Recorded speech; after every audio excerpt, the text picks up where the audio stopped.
asked my brother, I said, what are your plans? How are you and Kate getting up there? And then a couple of hours later, all of the family members that live within the Windsor and Ascot area were jumping on a plane together, playing with 12, 14, maybe 16 seats. You were not invited on that plane? I was not invited. Deep under Buckingham Palace, where no one was ever supposed to look, something was hiding. A long, dark tunnel, hidden for who knows how many years. No one knew it was there. Until now. When the FBI and British investigators uncovered the passage, they thought it was just another forgotten tunnel.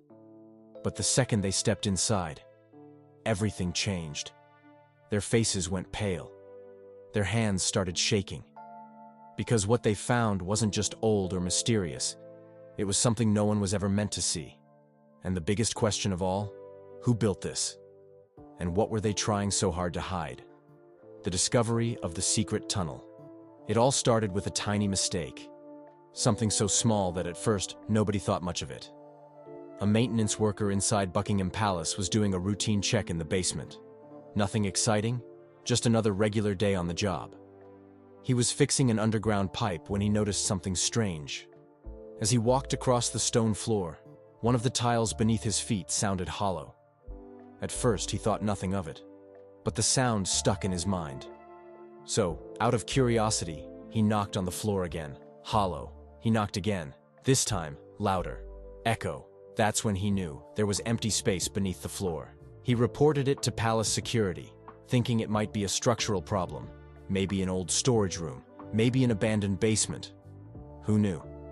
But what happened next changed everything.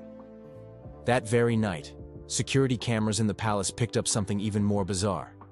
One of the basement floor tiles, the same one the worker had knocked on, had shifted overnight. No one had touched it. No one had been down there. Yet somehow, between midnight and early morning, the floor had moved. Now, this wasn't a haunted house, and this wasn't supposed to happen inside one of the most secure buildings in the world. By morning, officials were called in to investigate. At first, they thought it might be a sinkhole or maybe just old, unstable flooring. But when they finally lifted that loose tile, they found something that no one expected. A hidden staircase, leading straight downward. The air that rose from it was cold. Not the kind of cold you'd expect from an old basement. This was deeper, older. A cold that felt like it had been trapped for centuries. That's when the FBI got involved. Now you might be wondering, why would the FBI care about a tunnel under Buckingham Palace? Well, here's the thing. For years, intelligence agencies had been investigating missing historical artifacts, rare items, documents, and treasures that had vanished without a trace. Some believed these priceless objects weren't lost at all. Some believed they were hidden. And some even whispered rumors of secret tunnels beneath London, leading to places the public was never meant to find. So when this underground passage was discovered, the FBI, along with British intelligence officers, had to act fast. Because if this tunnel was connected to something bigger, it meant history had been hiding a very dark secret. Entering the tunnel.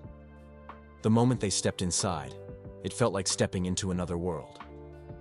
The tunnel was narrow, barely wide enough for two people to walk side by side. The walls were made of ancient bricks, some crumbling, others covered in moss. The air was damp and heavy, carrying the smell of earth, stone, and something else. Something old. The deeper they went, the more the air changed. It wasn't just cold anymore. It was thick.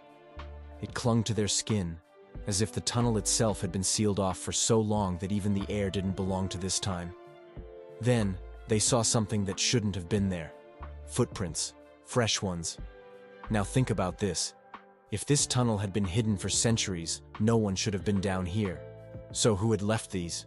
And how recently? The agents exchanged nervous glances. Was someone else down here with them? They pressed forward, flashlights cutting through the darkness. And then, they saw something even stranger. A single torch, still burning. That's when their stomachs dropped. If the tunnel had been abandoned for hundreds of years, then that flame shouldn't exist. Someone had lit it recently. But who? And where were they now? They pushed deeper. The tunnel stretched farther than they expected. The walls changed, shifting from neatly stacked bricks to rough, jagged stone, as if parts of the tunnel had been carved by hand. That's when they saw the first sign of something truly disturbing. A stack of wooden crates, half broken, covered in dust. One had split open, revealing documents so old that the paper looked like it would crumble with a single touch. The agents carefully pulled one out. The writing was faded, but the moment they saw it, their blood ran cold. Latin. Handwritten. Old royal seals stamped across the pages. Were these secret documents from the past? Lost records? Hidden messages? But before they could examine further, they noticed the tunnel took a sharp turn.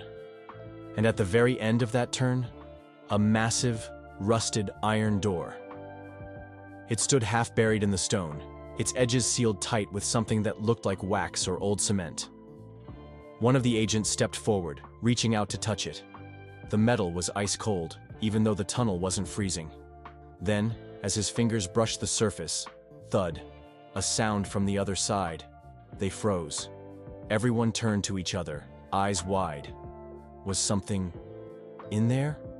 The agent hesitated, then pressed his ear against the metal. Silence. Then, another thud. This time, louder. This time, closer. The FBI agents pulled back, exchanging glances. Some of them wanted to open it, others weren't so sure. But before they could make a decision, the door shuddered, like someone or something was trying to get out.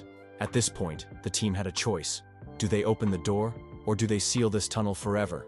Whatever was behind it, someone had locked it away. The real question was, why? And more importantly, what if it was never meant to be found? Who knew about this tunnel? Now here's the big question. Did the royal family know about this tunnel? I mean, think about it. Buckingham Palace has been standing for hundreds of years. You'd expect that the people living inside would know every inch of it, right?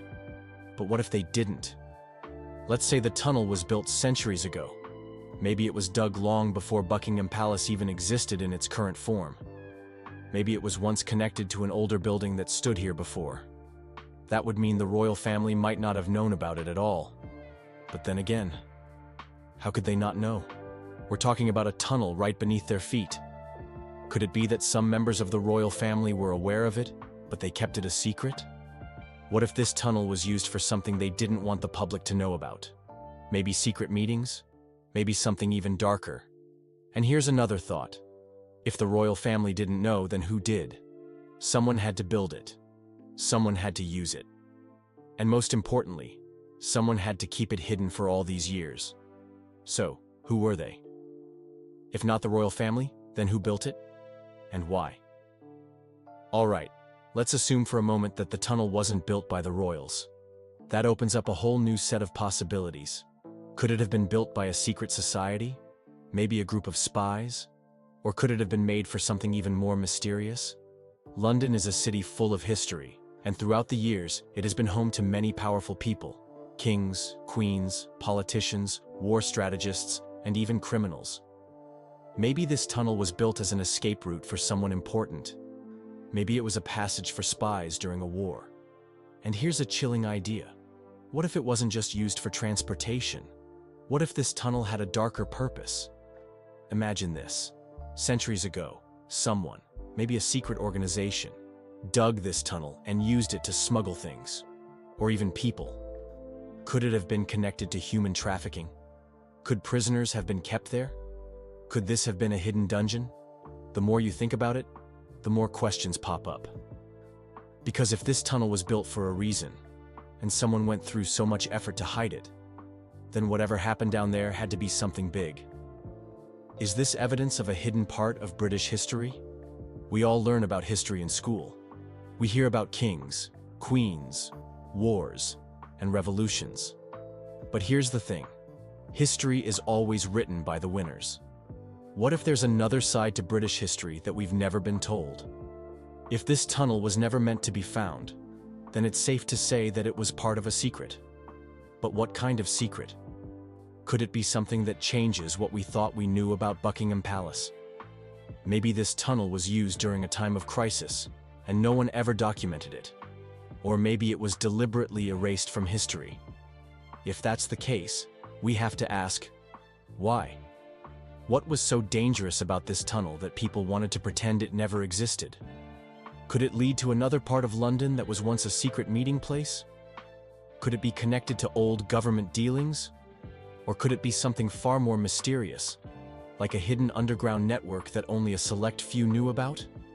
The fact that no one spoke about this tunnel before means that someone wanted it to stay buried. But as we all know, the truth always comes out. Government cover-ups. Now, let's talk about the government. If something this massive was just discovered beneath one of the most famous buildings in the world, why haven't we heard about it in the news? Could it be that the government is trying to cover it up? It wouldn't be the first time governments have hidden information from the public. And let's be real. If this tunnel holds something really shocking, do you think they would just tell us right away? Probably not. Imagine if this discovery exposed something that could change the way people view the British monarchy.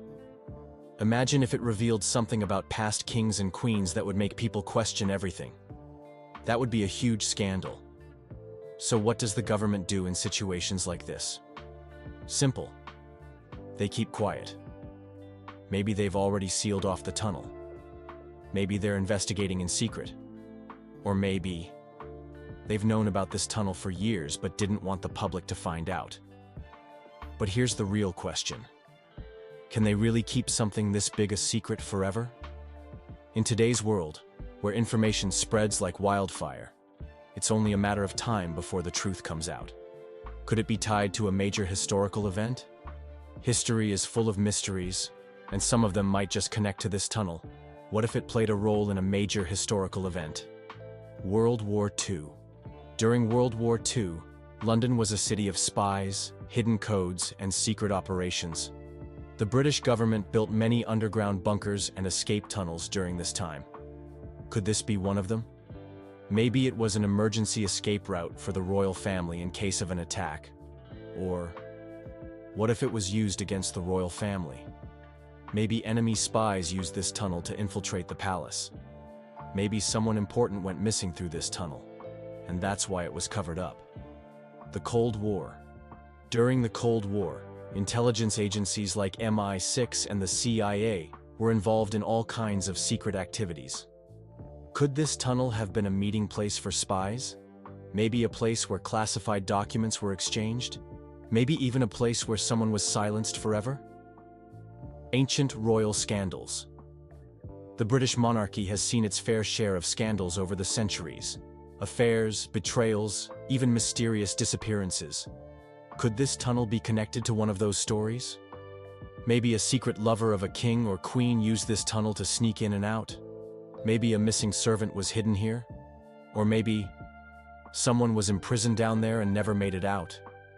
There are so many possibilities, and each one is more terrifying than the last.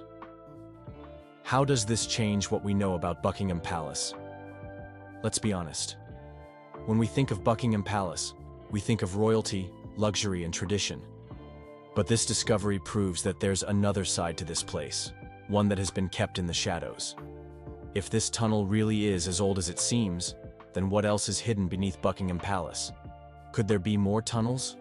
More secret rooms? Could there be an entire underground world that we've never even imagined?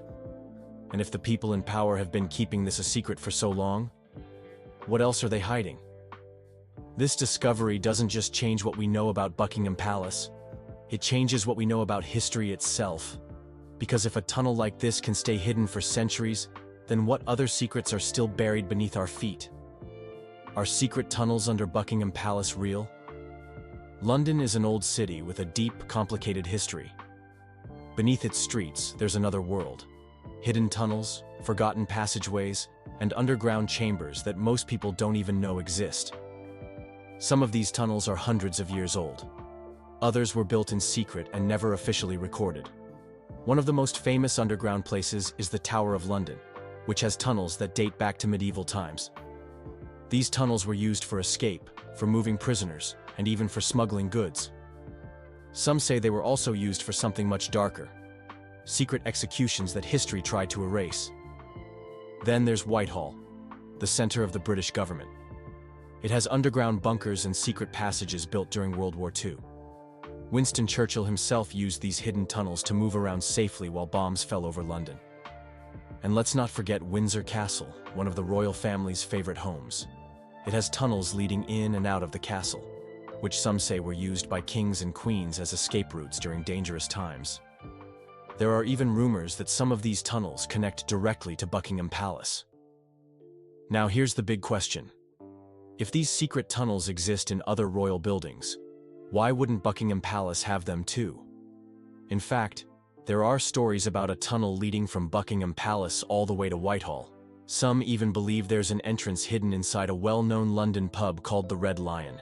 The idea is that if the royal family or government officials ever needed to escape quickly, they could take the tunnel instead of going through the streets. But what if these tunnels weren't just used for escape? What if they were used for something else?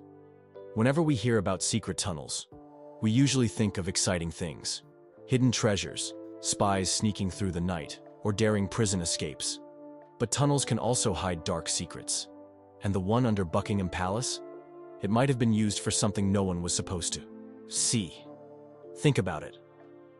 Why would such a tunnel exist? If it was just for escape, why keep it a secret for so long? There must be another reason.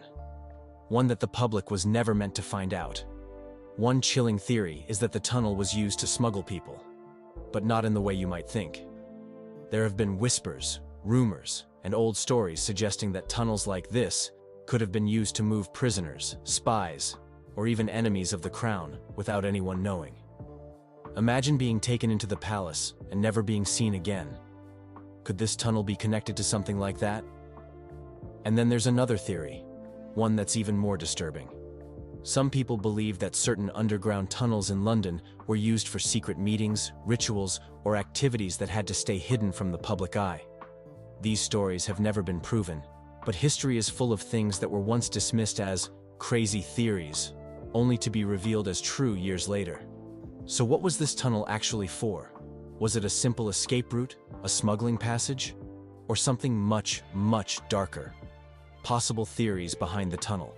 There are a few possible explanations for why this tunnel exists. Some make perfect sense. Others, not so much. But they all lead to one big mystery. Why was it kept hidden for so long? Was it built as an escape route? The most logical reason for a tunnel under Buckingham Palace would be to help the royal family escape if they were ever in danger. Think about it. If an enemy army invaded London, or if a revolution started, the king or queen couldn't just walk out the front door. They would need a way to leave without anyone noticing. History has plenty of examples of rulers using secret tunnels to escape. In France, King Louis XVI and Marie Antoinette tried to flee during the French Revolution. But they didn't have a hidden passage, so they were caught and executed. Maybe the British monarchy learned from that mistake and made sure they had a way out, just in case. But here's where things get strange. If this tunnel was really for escape, wouldn't it be common knowledge by now? Wouldn't it be recorded somewhere in history? Yet, no official records mention it. So either it was built in complete secrecy, or it wasn't meant for escaping at all. Was it used for smuggling? Smuggling is another strong possibility. Throughout history, tunnels have been used to move illegal goods, weapons, or even people without detection. Imagine this. Long ago, before modern security systems, Buckingham Palace was receiving something or someone that couldn't be seen by the public. Maybe it was valuable treasure, rare artifacts, or even dangerous people that the monarchy wanted to keep hidden. There's also the possibility that spies use this tunnel. London has always been a city of espionage. During World War II and the Cold War, intelligence agents were everywhere, and hidden tunnels were the perfect way to transport top-secret information without being tracked. Could this tunnel have played a role in something like that? Or was it something even bigger? Could it be connected to other underground networks? London has an entire network of underground tunnels, many of which are still unexplored. What if this tunnel under Buckingham Palace isn't just one tunnel, but part of a larger system? We know that the London Underground, the subway system, has abandoned stations and secret tracks that the public isn't allowed to see. We also know that old buildings, like the Houses of Parliament, have underground passageways that lead to unknown places. So what if this tunnel connects to all of them? If that's the case, the tunnel under Buckingham Palace could lead anywhere, to another royal building, to a hidden bunker, or maybe even to a place that nobody has discovered yet. And here's a crazy thought. What if the tunnel is still being used today? Imagine walking through London, completely unaware that beneath your feet, something is moving. Something hidden. Something secret. Maybe that's why the FBI got involved. Maybe they didn't just find a tunnel. Maybe they found something inside it. Something that wasn't supposed to be found. But what do you think? Was this tunnel an escape route? A hidden prison? Or something even darker? Do you believe the royal family knew about it? Or is there an even bigger cover-up at play? Let's talk about it in the comments. I want to hear your theories. And if you enjoyed this deep dive into one of history's most mysterious discoveries, don't forget to hit that like button and subscribe. There's so much more to uncover. At the moment, that Diana, Princess of Wales, has in fact been killed in that car accident. For over 2 decades, the story of Princess Diana's final hours has been told and retold, capturing the imaginations of millions around the world. From official crash investigations to endless tabloid reports, it seemed we knew every grim detail. Yet in the shadows, one man quietly shouldered the burden of truth. Her bodyguard during her last summer of freedom, a figure tasked with keeping Diana safe, until the exact moment he could not. A secret romance. Princess Diana's life story has always been a mix of fairy tale magic and grim reality. She captured hearts with her beauty and grace, but behind her public image lay private struggles, personal heartbreak, and endless media harassment. In 1997, she embarked on a bold new chapter when she got involved with film producer Dodi Fayed, a man whose glamour seemed to match her own desire for romance and excitement. Over decades, many have questioned what really happened in those final weeks. Now, a former bodyguard has stepped forward with new claims that throw fresh light on a relationship that ended in the most tragic way possible. People always talk about Princess Diana, as if they understood what she was going through. The truth, says the bodyguard, is that Diana was at a crossroads in the summer of 1997. She had divorced Prince Charles the year before, and she was eager to redefine herself, no longer just the people's princess, but a private individual in search of love and freedom. It was a kind of rebirth, one that came with the hope of escaping life behind the palace gates. Her romance with Dodi Fayed was sudden, passionate, and shocking to anyone who'd watched her before. He was the son of billionaire Mohammed Al Fayed, the owner of Harrods and the Ritz Hotel in Paris.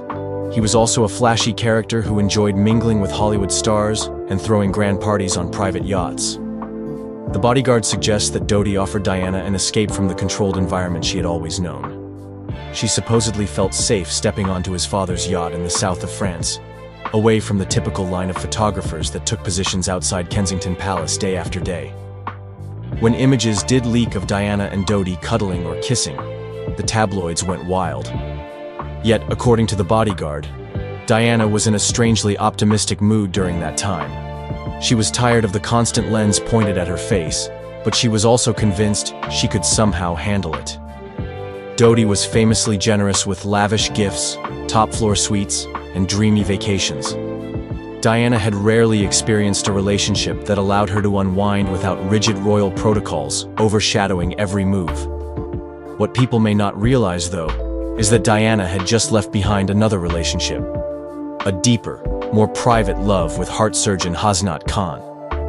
Friends of the princess still debate whether she was truly over Hasnat, or if Dodi was simply a more public, carefree shift of direction. The bodyguard hints that she might have been torn. However, from the outside, it seemed that she and Dodi were enjoying a magical summer traveling through the Riviera.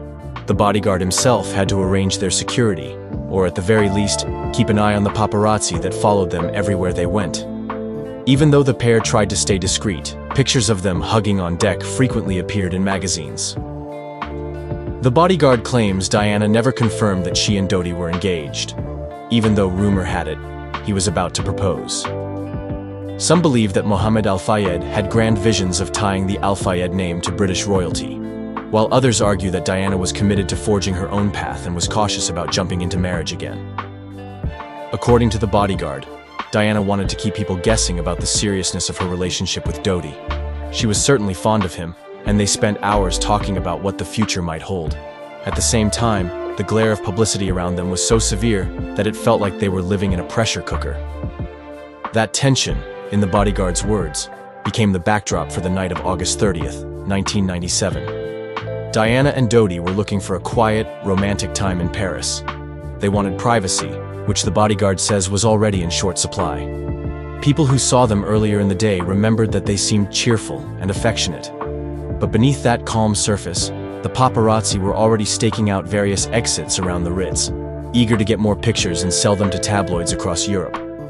Diana might have acted like the constant coverage didn't bother her, but the bodyguard insists she was exhausted. Exhausted from the cameras, from speculation about engagements, from a media that seemed determined to photograph her every breath.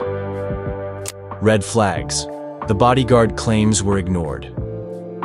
Most major tragedies come with warning signs that people only recognize after the fact. According to the bodyguard, this was definitely the case, on the night Diana and Dodi died. Although so many stories have focused on the paparazzi's chase, the driver's intoxication, or even royal conspiracies, the bodyguard insists that several details could have changed everything if only someone had spoken up sooner. He points first to the overall security arrangements. Diana was arguably the most famous woman in the world, even after losing her official HRH title.